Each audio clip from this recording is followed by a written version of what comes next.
નમસ્કાર મિત્રો, જીપી સિરીઝમાં આપનું સ્વાગત છે। મિત્રો, થરાથી રાધનપુર તરફ જાઓ તો વચ્ચે આ ટોલ બૂથ આવે છે અને ટોલ બૂથની આજે આપણે વાત કરવાની છે। અહીંયા ફાસ્ટ ટ્રેગ ન હોય તો દંડ લેવામાં આવે છે, એટલે ડબલ ચાર્જ લેવામાં આવે છે। તો કોઈને ફાસ્ટ ટ્રેગની જરૂર ન હોય તો એણે ફાસ્ટ ટ્રેગ ન લીધું હોય તો એના માટે સાઈડમાં વ્યવસ્થા કરવી જોઈએ, કારણ કે બધાને ફાસ્ટ ટ્રેગ લેવાની જરૂર નથી હોતી, ઘણા બધાને કોઈ જરૂર નથી હોતી, આપણે જરૂર નથી, એટલે આપણે ફાસ્ટ ટ્રેગ ગાડીમાં આપણે એ સિસ્ટમ રાખી નથી અને સાઈડમાંથી આપણે ગાડી લીધી છે। તેમ છતાં અહીંયા સિંગલ સાઈડ આપણે રાધનપુર તરફ જવાનું છે।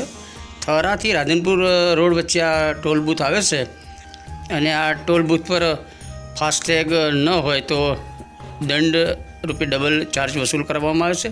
બીજું અહીંના જે સ્ટાફ પણ છે એમણે પણ થોડી વાહન ચાલકોને માર્ગદર્શન આપવું જોઈએ એવું આપણે માનીએ છીએ, કારણ કે આ બધી એજન્સીઓ, આ જે કંપનીઓ હોય એના જે મેનેજમેન્ટ હોય એ પ્રજાનું નહીં પણ પોતાની કંપનીના હિતમાં જ હંમેશા નિર્ણયો લેતા હોય છે, એટલે ક્યારેક નાગરિક સુવિધા માટેનું કંઈક વિચારવામાં આવે એ માટે આપણે આ ટોલ પ્લાઝાના જે તે અધિકારીઓ છે એમને વિનંતી કરીએ છીએ। ટોલ ટેક્સ ચૂકવવો જોઈએ, રાષ્ટ્રના વિકાસ માટે ટેક્સ ચૂકવવો જોઈએ આપણે માનીએ છીએ, પરંતુ એ સામે જે સુવિધા આપવાની વાતો હોય એ પણ હોવી જરૂરી છે।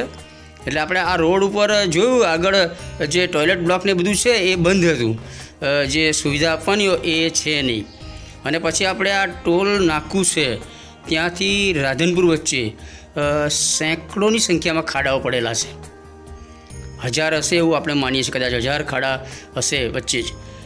ટોલ રોડ ઉપર સેંકડોની સંખ્યામાં ખાડા છે। થોડું જ આપણે બતાવીએ છીએ, થોડા જ ખાડા આપણે બતાવીએ છીએ।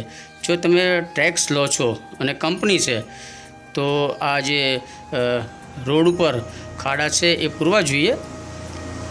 તમને એમ લાગશે કે નાના નાના ખાડા છે, પરંતુ શરૂઆતમાં આપણે થોડા નાના ખાડા બતાવીએ છીએ, પછી આગળ જથ્થાબંધ ખાડા એમ કહી શકાય, એક સાથે 4, 5, 6 ખાડા હોય અને મોટા ખાડા હોય એ આપણે બતાવીશું।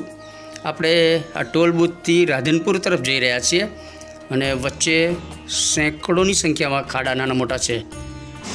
હવે આપ જોઈ રહ્યા છો આ રોડ છે અને હવે તમને આપણે બીજા ખાડા પણ બતાવીશું। લોકેશન એરિયા તમને ખ્યાલ આવે એ માટે આ થોડું ત્યાં રાધનપુર તરફ આપણે જઈ રહ્યા છીએ અને આ રોડ ઉપર અનેક ખાડાઓ છે।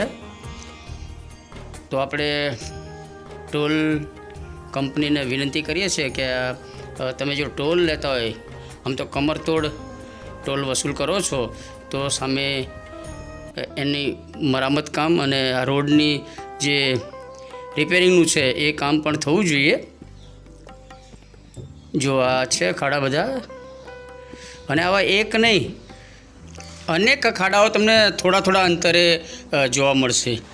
જબરજસ્ત ખાડા છે, બાઇક સવાર અહીંથી નીકળે તો 100% એક્સિડન્ટ થાય, અને મોટા વ્હીકલવાળા જે છે અથવા 4 વ્હીલ છે એમણે તો સંભાળીને શાંતિથી અહીંયા આ ખાડા તારવીને અહીંથી ગાડી ચલાવવી પડે। ટેક્સ ચૂક્યા પછી આવું ન હોવું જોઈએ। ટોલ બૂથ કંપનીનું જે વાહન હોય, રૂટ વાહન જે ચેકિંગ કરવા ફરતા હોય, એ આનો રિપોર્ટ કરતા હશે કે કેમ એ એક યક્ષ પ્રશ્ન અત્યારે છે। આપ જોઈ રહ્યા છો આ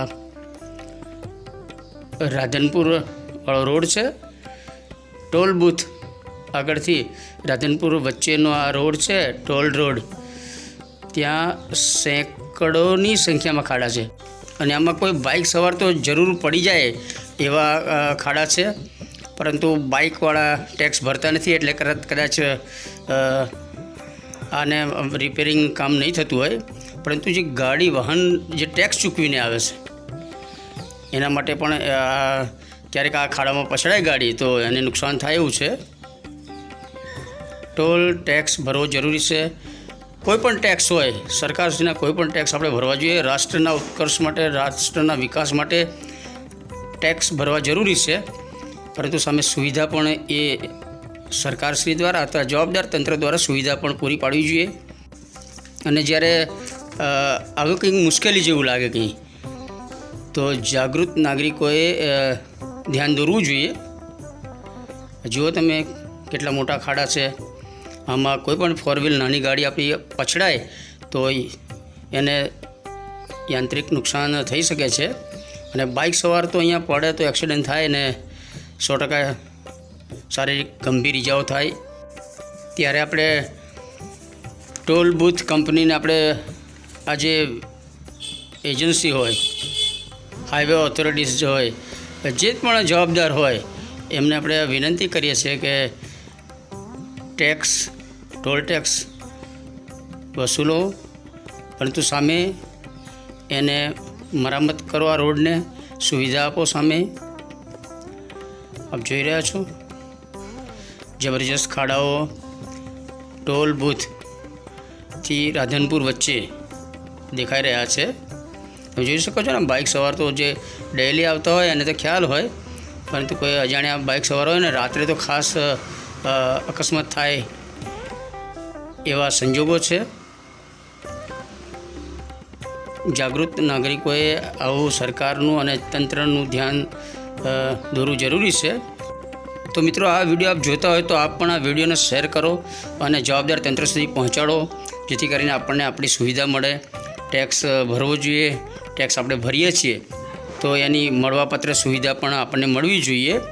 મિત્રો, આ સાથે આપણે મહેસાણામાં ડી-માર્ટમાં ગયા હતા અને ત્યાં ડ્રીલ જઈ હતી, એનો વિડીયો શેર કરવાનો છે, એ પણ જરૂર જોજો.